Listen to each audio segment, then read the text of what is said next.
Un judío piadoso escribió el libro que hoy llamamos Macabeos. En él dice que revisó la biblioteca de Nehemías y encontró un documento fascinante que decía así: El profeta Jeremías, obedeciendo una orden de Dios, tomó la carpa del tabernáculo y el arca del pacto, y se dirigió al cerro desde el cual Moisés vio la tierra prometida. En una cueva de ese cerro, Jeremías escondió la carpa del tabernáculo, el arca del pacto y el altar donde se quemaba el incienso. Después, tapó la entrada con piedras.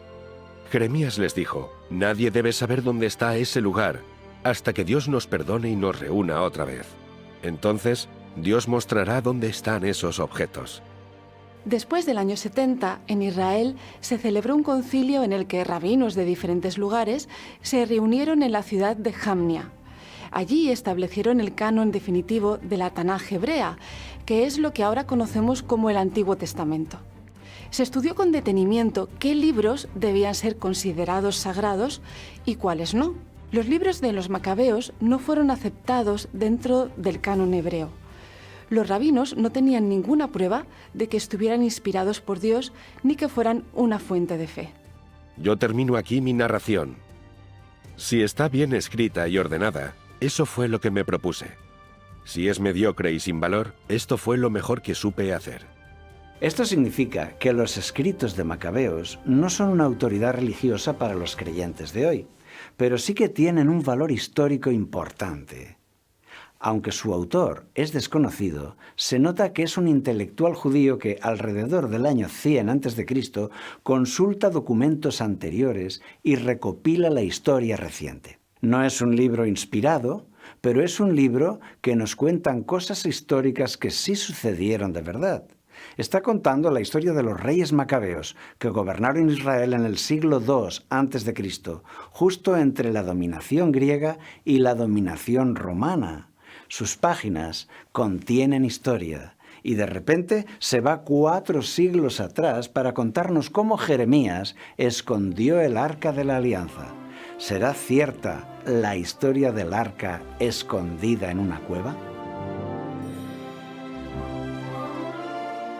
Muchos consideramos que esta historia es real, que el arca del pacto fue escondida de esta manera y sigue bajo tierra, preservada hasta hoy. El norteamericano Ron Wyatt excavó como aficionado las cuevas bajo la ciudad de Jerusalén. Afirmó que encontró la cueva de Jeremías justo bajo el Monte Calvario, una zona de crucifixiones. Asegura que allí vio el Arca de la Alianza. Lo más asombroso del relato de Ron Wyatt es que describe una grieta vertical en la roca desde la zona de crucifixiones hasta la cueva del arca. Wyatt afirma que la sangre de Jesús crucificado se derramó por esta grieta y cayó sobre el arca. Por tanto, la sangre de Jesús de Nazaret habría terminado literalmente sobre el propiciatorio del arca.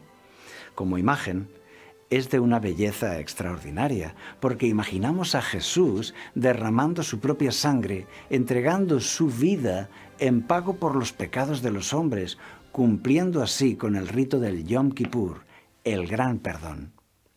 Pero aparte de su belleza, para creer esta historia encontramos algunos problemas. Primero, porque la cueva de Jeremías no está junto a Jerusalén.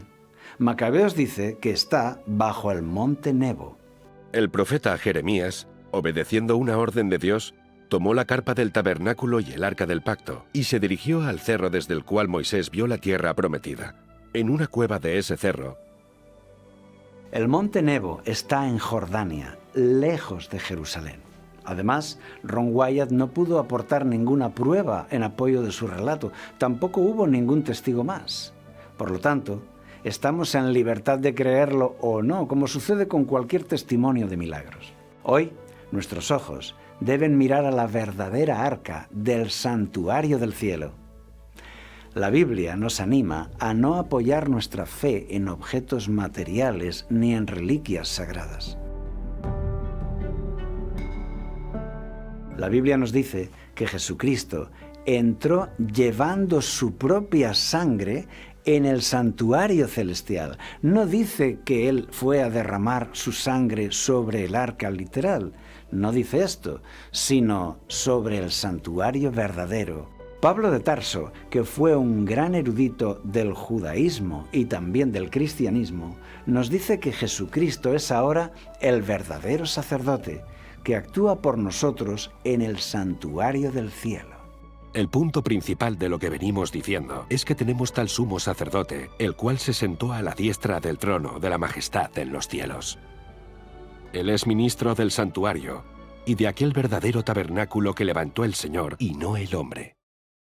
Dice que el santuario israelita era una representación didáctica del santuario verdadero, que no está en este mundo. Nos enseña que ahora debemos dirigir nuestra atención a aquel verdadero santuario. El tabernáculo hebreo era solo una figura del celestial. Es figura y sombra de las cosas celestiales, como se le advirtió a Moisés cuando iba a erigir el tabernáculo, diciéndole: «Mira, haz todas las cosas conforme al modelo que se te ha mostrado en el monte». Cada elemento del santuario significa algo importante de la obra de Cristo por nosotros. El altar del sacrificio representa el sacrificio de Cristo en la cruz. La fuente del agua, su bautismo en agua. El candelabro es la luz espiritual que nos envía desde allá. La mesa de los panes, el alimento espiritual para nosotros. El altar de incienso simboliza la intercesión de Cristo y el arca de la alianza representa el trono de Dios. Ya hemos explicado todos estos símbolos con detalle en el programa anterior titulado En busca del templo perdido. El santuario israelita es un resumen de lo que Cristo haría por el ser humano, una profecía en 3 dimensiones del plan de la salvación que se va cumpliendo por etapas y culmina en el arca de la alianza. El libro de Apocalipsis nos muestra el santuario del cielo. Allí, el altar del incienso está delante del trono de Dios. Se le dio mucho incienso para añadirlo a las oraciones de todos los santos sobre el altar de oro que estaba delante del trono. El arca está representando a Dios. Jesucristo está intercediendo ante el Padre. Está hablando en nuestro favor. Está consiguiendo que tú recibas el perdón cada día, que tú seas reconciliado y restaurado cada día. Porque tus oraciones son presentadas por Él, quien añade su propia oración. Pero, ¿qué forma es esta de representar a Dios? ¿Un arca? ¿Es una broma? Al contrario, es un enigma que debemos entender. Tiene un mensaje importante. La Biblia la llama el arca del testimonio. ¿Por qué? Pues porque es un arca para guardar el testimonio. Las 2 tablas de la ley, es decir, los 10 mandamientos, están allí claramente protegidos. Más tarde se colocó también allí la vara de Aarón que floreció y un vaso con maná. Pero básicamente es el arca del testimonio, o sea, es el arca de la ley. Esto le confiere a los 10 mandamientos una importancia muy grande. Los faraones levantaron estelas de piedra con sus decretos y mensajes para que sus palabras fueran recordadas.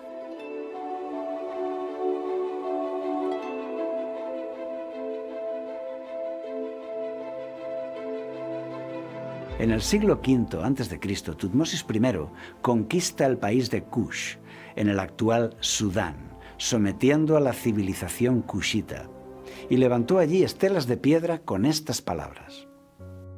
Si algún cushita se atreve a violar esta estela que mi padre, Amon-Ra, me otorgó, sus líderes serán asesinados, la lluvia no mojará sus cosechas, su ganado no será productivo y no tendrá ningún descendiente en la tierra. Las estelas eran para no olvidar. Por eso, hoy, vuelve tus ojos a estas 2 estelas de Dios, las que Dios escribió sobre piedra para no olvidar.